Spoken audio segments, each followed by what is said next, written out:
I'd always been the kind of person who preferred silence to conversation. After a stressful year in Chicago, traffic, deadlines, endless noise, I needed to disappear somewhere quiet. That's how I ended up camping alone in the Superior National Forest of northern Minnesota. I'd been there once as a kid, and I remembered the air being so crisp it almost hurt to breathe. It was early October, just before the snow came in. The leaves were turning that deep amber color, and the nights were getting colder. I packed everything carefully: tent, lantern, stove, enough food for 3 days, and my father's old hunting knife. I drove 5 hours north until the paved road turned to gravel and the trees swallowed the world around me. By the time I parked near Pine Hollow Trail, the sun was starting to drop behind the treetops. I slung my pack over my shoulder and started walking. There was no one around, no cars, no voices, not even a bird call, just the sound of my boots crunching on the dry leaves. After about an hour, I reached a small clearing by a lake. The water was smooth as glass, and the reflection of the orange sky looked unreal. It was perfect. I pitched my tent close to the shore, built a small fire, and sat down with a cup of coffee. For the first time in months, I felt at peace. That feeling didn't last long. As night fell, the forest changed. The peaceful hum of insects turned into a strange, heavy silence. I could hear the wind moving through the pines, long, low sighs, almost like words. Whoosh. It sounded like the trees were whispering to each other. I laughed at myself, trying to brush it off. The woods play tricks on you when you're alone. Around midnight, I woke up to something tapping against my tent. Not scratching, just a soft tap, like a fingertip. Tap, tap, tap. I froze. The sound came from the side of the tent nearest the lake. My heart started pounding, and I reached for the knife. I unzipped the tent just an inch and peeked out. Nothing. The moonlight made the lake look like a sheet of silver. No animals, no ripples on the water, just stillness. I waited a full minute before closing the tent again. Maybe a branch had been moving in the wind. That was all. The next morning, I found something strange. Near the edge of the lake, about 10 feet from where I'd slept, were bare footprints. Small, almost child-sized, pressed deep into the mud. They led straight out of the water and stopped near the fire pit. The ground was cold, too cold for anyone to walk barefoot. I stood there staring for a while. There hadn't been any kids around, and this was miles from the nearest town. I tried to tell myself it could have been a trick of the mud, or maybe an animal print warped by rain, but it hadn't rained in days. Still, I decided to stay. I was stubborn that way. I spent the day hiking, trying to shake off the unease. The forest was beautiful, endless shades of green and gold, but every time the wind moved through the pines, it carried that same whispering sound. When I returned to camp at dusk, I found the footprints again, fresh ones.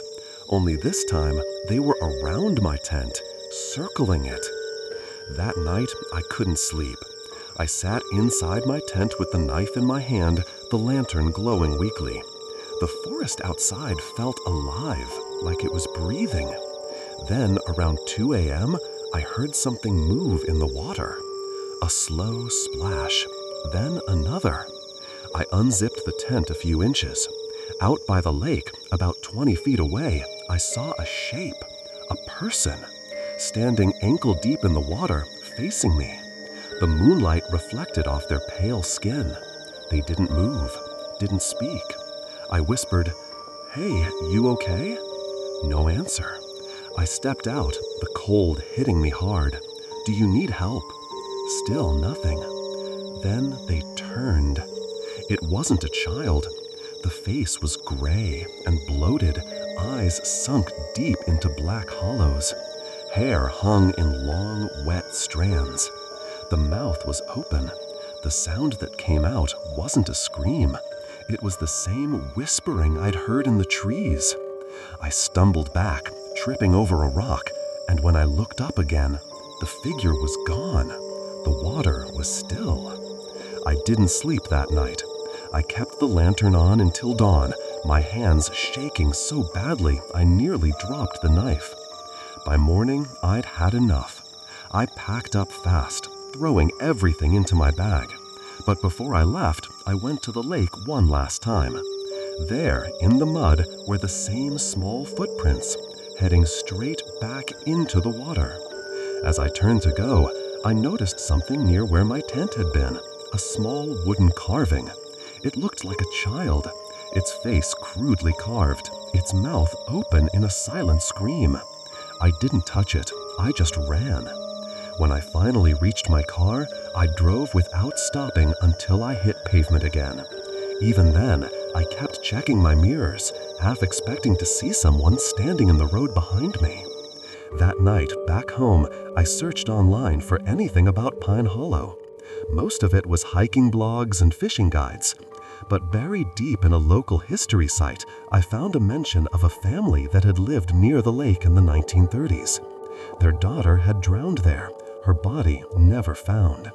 Locals said her spirit still wandered the woods, calling out softly through the whispering pines. I don't know if I believe in ghosts, but I haven't been camping alone since. And sometimes, when the wind brushes against my window late at night, I swear I can still hear it. That soft, endless whisper. Stay.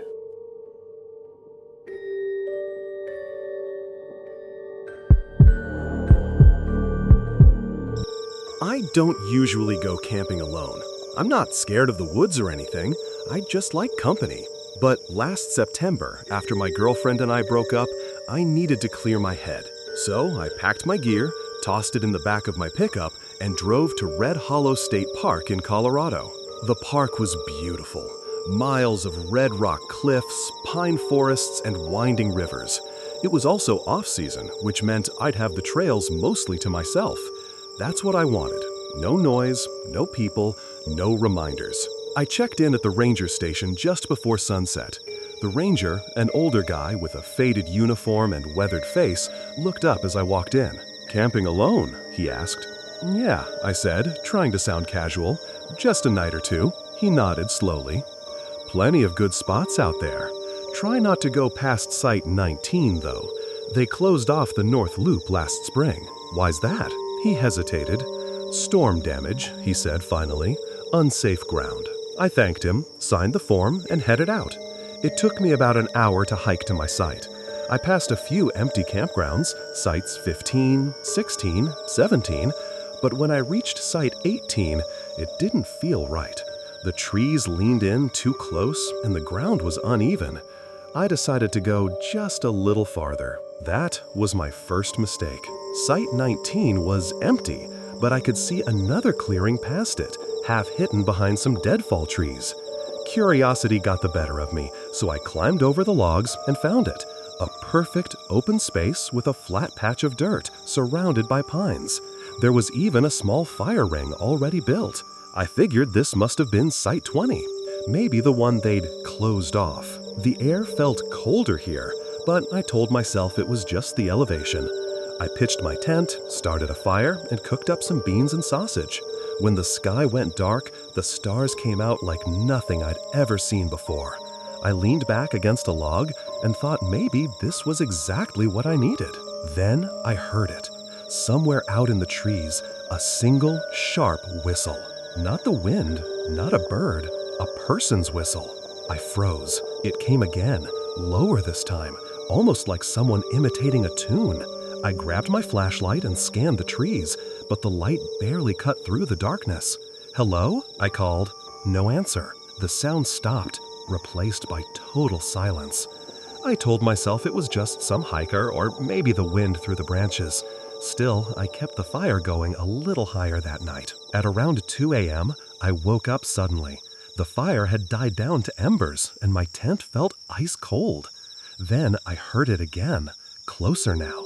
The same whistle, drawn out and slow. I sat up and unzipped the tent. The forest was pitch black except for a faint glow from the dying fire. And then, at the edge of the clearing, I saw movement, a shape, tall, thin, standing completely still among the trees. "Who's there?" I shouted. Nothing.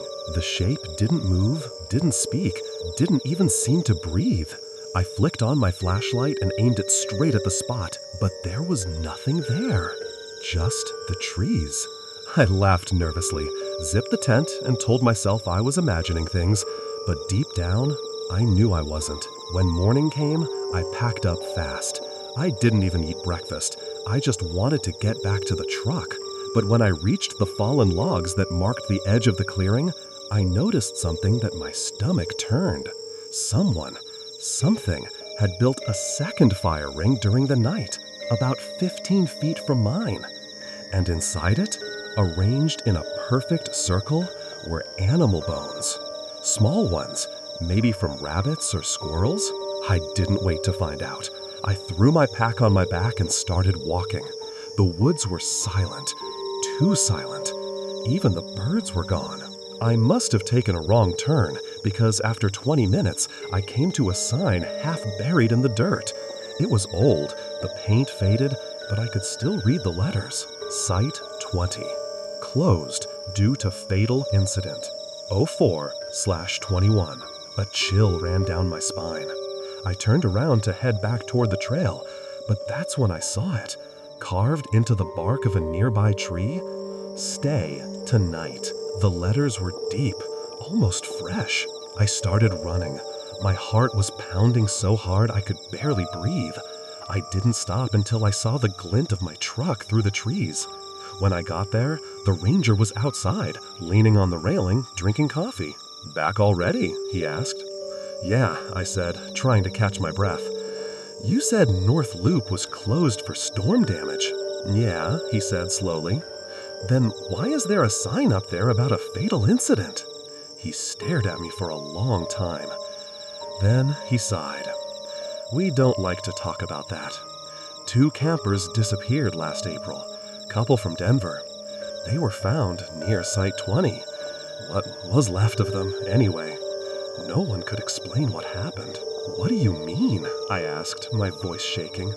He looked at me with tired eyes. "The woman's body was found inside her tent. The man was never recovered. But the weird part? People still report hearing someone whistling up there at night." I didn't say a word. I just got in my truck and drove until my hands stopped shaking. That night at a roadside motel, I unpacked my bag. Everything looked normal, except for one thing. In the side pocket, tucked neatly next to my flashlight, was a smooth white bone. Carved into it in shaky letters were 2 words: "Stay tonight." I'd been driving for almost 9 hours straight when I saw the sign. "Welcome to Black River National Park, Est 1952. It was somewhere in northern Idaho, far off any highway. I wasn't planning to camp there. I just needed to stretch my legs and maybe get a few photos before heading home. But something about the quietness of the forest, so still, so green it felt unreal, made me want to stay. The ranger at the entrance, a woman in her 50s with short gray hair, handed me a faded map. "Not many folks this time of year," she said. "You'll have your pick of spots. Just don't go past Site 46. "Why not?" I asked. She looked up from the clipboard. "That area's been closed off. Washout last spring. Unsafe ground." I nodded and didn't think much of it. By the time I reached the campground, the light was already going gold. The air smelled like pine and rain. I found a perfect clearing near a stream, Site 45 according to the little wooden post, and set up my tent. It was peaceful. No traffic noise, no other campers, just the gurgle of water and the distant call of an owl. I cooked a can of chili, took a few pictures of the sunset, and sat by the fire until the stars came out. That's when I saw him. Across the stream, maybe 40 yards away, stood a man. He was tall and still, facing me from the shadows of the trees. I couldn't make out his face, just the outline of a park ranger's uniform. I called out, "Hey, you okay out there?" He didn't answer. I waved. "You work here?" Nothing. Then, without a sound, he turned and walked deeper into the woods. I told myself he was just a ranger doing his rounds. Still, something about the way he moved, too smooth, too silent, made me uneasy. When I finally crawled into my tent that night, I couldn't shake the image of him, standing there, motionless, like he'd been watching me for a long time. Sometime after midnight, I woke up to the sound of footsteps outside my tent. Slow, steady, deliberate. Crunch, crunch, crunch. I held my breath and listened. Whoever it was stopped just outside the door. Then came a voice, deep, low, and calm. "You're not supposed to be here." I froze. The words were so close it felt like he was inches away. "Sir," I stammered, I didn't mean to camp off trail. The ranger didn't." He interrupted me. "Site 46. "What?" "That's where you are," he said softly. "Site 46. My heart started hammering. I was sure I'd set up at Site 45. I'd seen the number on the post. I fumbled for my flashlight, unzipped the tent, and shined it outside. No one was there. The fire had burned down to coals. The forest was completely silent. But when I turned toward the stream, I saw footprints in the mud, boot prints leading straight from the trees to my tent and then stopping cold. No return prints. Just gone. I didn't sleep again that night. By morning, the sky was gray, the air heavy with fog. I decided to pack up early. When I went to check the site marker before leaving, my stomach dropped. The number carved into the wood wasn't 45 anymore. It read 46. I backed away slowly, feeling the blood drain from my face. Maybe I'd camped in the wrong spot. Maybe someone had swapped the numbers as a joke. But deep down, I knew that wasn't it. I drove straight to the ranger station. The woman from yesterday was gone, replaced by a younger guy who looked half asleep. I told him I'd camped near Site 45 and someone had come by last night pretending to be a ranger. His brow furrowed. "You said you were at 45? "Yeah, or maybe it was 46. I'm not sure now." He looked uneasy. "Sir, Site 46 isn't open to the public. It hasn't been since 2015. "Why not?" "There was a landslide," he said. "A ranger died out there. Name was Daniel Hayes. He was doing a safety check when the slope gave way." I stared at him. A ranger? Tall guy? Uniform? Kind of quiet? He blinked. "You saw him?" I didn't answer. He swallowed hard, then said quietly, "You're not the first one. Every few years, someone camps there by mistake. Says they see a ranger checking their site at night. We've gone out there. There's nothing left but a washout and a few pieces of concrete. No sign of a campsite at all." I felt my mouth go dry. Then, where was I last night? He didn't answer. I left the park that afternoon, driving until I hit cell service. I called a friend just to hear another human voice. I tried to laugh it off, but my hands wouldn't stop shaking. When I got home, I unpacked my bag. Everything was covered in fine red dust from the park. But at the bottom of the pack, I found something that didn't belong to me. A name tag. Old, rusted, caked with dirt. The metal plate read, Ranger D. Hayes. I stared at it for a long time before realizing it was still damp, like it had just been pulled from the ground. That night, I couldn't sleep. The wind outside my window sounded like someone walking slowly through the grass. Right before dawn, I got a notification on my phone. It was a text message from an unknown number. No words, just a GPS pin. I opened it. It was a map of Black River National Park. And the red dot pulsing on my screen, it was marked Site 46. Don't forget to subscribe for more scary stories. Thank you for watching.